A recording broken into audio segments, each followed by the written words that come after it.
नमस्कार, times of Swaraj में आप सबों का स्वागत है और मैं हूं संतोष सिंह।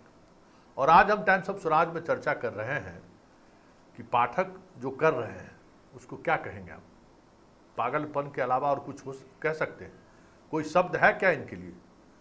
और जब बात अगर आप पागलपन की करिएगा तो कहेगा कि मानहानि का केस कर देंगे। अरे मानहानि का केस करिएगा, चाहे जान मारने का केस कीजिए, उससे क्या मतलब है? लेकिन आप कर क्या रहे हैं?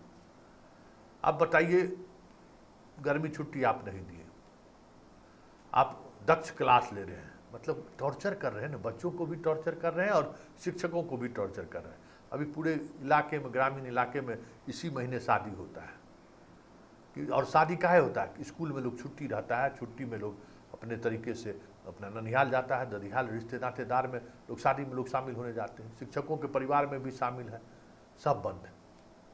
मतलब क्या पागलपन है इसका? क्या है इसका? कोई जवाब है? अब देखिए ना, और अभी चिट्ठी निकला है कि अब क्या करना है। अब 8 बजे स्कूल जाने से पहले जो है, अब आप अपने पोषक क्षेत्र में हेडमास्टर साहब अपने शिक्षकों को लेकर घूमेंगे कि विद्यार्थी को कहिए पढ़ने के लिए, चलने के लिए।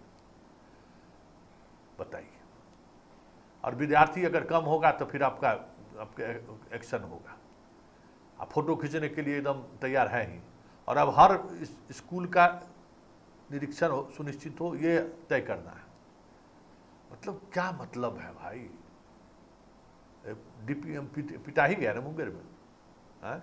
उस तरीके से करने पर क्या होगा? प्रभारी प्रचारक पीट दिया।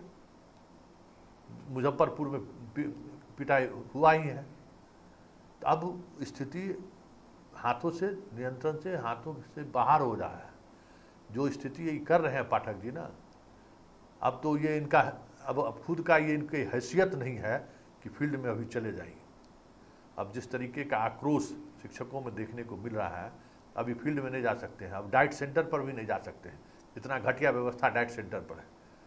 खाने का कोई प्रबंध नहीं है, सोने का प्रबंध नहीं है। ठंडा में किसी तरीके से तो लोग निकाल लिया। इस ये जो गर्मी है, तपिश वाली गर्मी, कहीं पढ़ाई नहीं हो रहा है। हर डाइट सेंटर पर सिर्फ औपचारिकताएं पूरी की जा रही है। भाई वहाँ भी जो शिक्षक है उसको लगातार पढ़ाया जा रहा है। बेचारा का एक दिन का छुट्टी नहीं मिल रहा है। शादी विवाह, मरनी हरनी सब बंद है उसका। अरे पढ़ाने का ना काम है कि हल जोतने का काम है? पढ़ाने का काम तरीका अपना होता है ना, उसका एक अपना टेम्परामेंट होता है, समझदारी होती है। अब जो समझ जाइए कि भाई हर 8 दिन पर टीचर बदल जा रहे हैं, अलग बात है। टीचर को गुस्सा होगा कि हमको क्यों दोबारा प्रशिक्षण में भेज रहे हैं।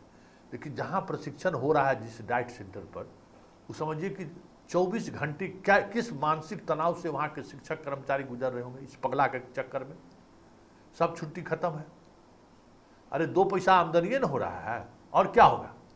पैसा कमा लेगा अपना 6 महीना में, जो कमाना है, जो लूट के खाना है खा लेगा, और तो कुछ नहीं कर सकता है। लेकिन पैसा कमा के जिस तरीके से जीवन को नरक कर दिया है ये लोग, सब बीमारी होगा, सब पैसा तो बीमारी में खत्म हो जाएगा। कोई ऐसा ही बात थोड़ी है कि कमा के जो है सो 5 स्टार होटल खोल लेंगे। ये भी नहीं होना है।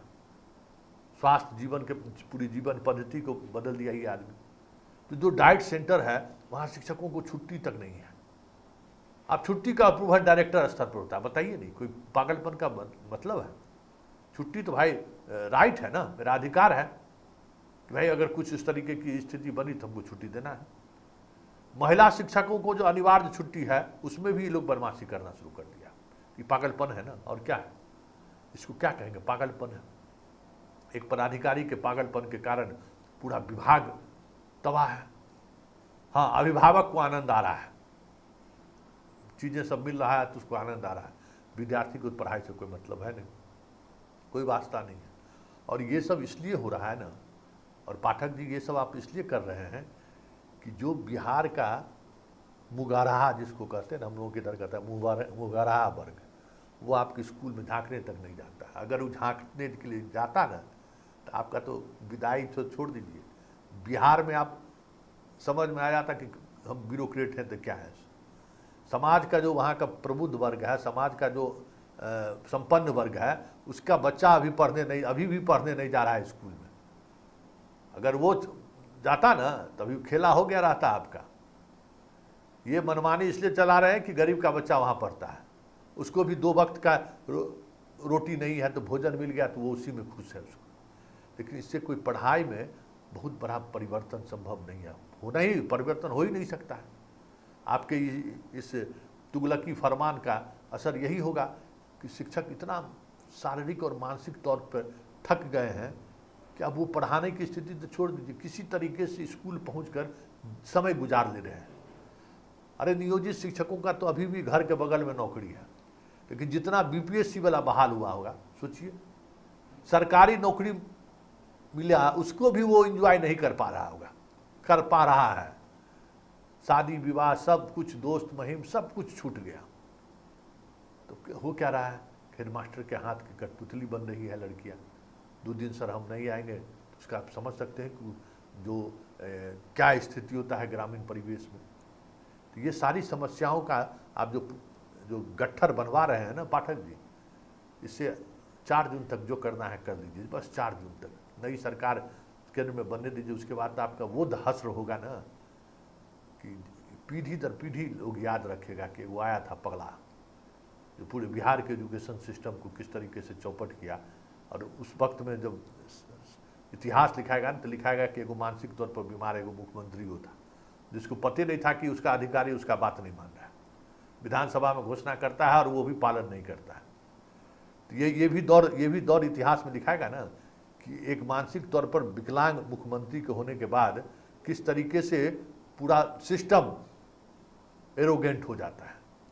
तो दोनों चीज़ों के इतिहास लिखाएगा कि उस समय में एगो पगला प्रशासक था, एगो मुख्यमंत्री जो मानसिक तौर पर बीमार, और उसका कितना वो पगला प्रशासक लाभ उठाया, पूरा डेमोक्रेटिक इंस्टीट्यूशन को किस तरीके से ध्वस्त किया, किस तरीके से मनमानी किया, किस तरीके से लोगों को, शिक्षकों को प्रताड़ित किया, और विकास के नाम पर कितना बड़ा लूट हुआ, सब कुछ लोग याद रखेंगे।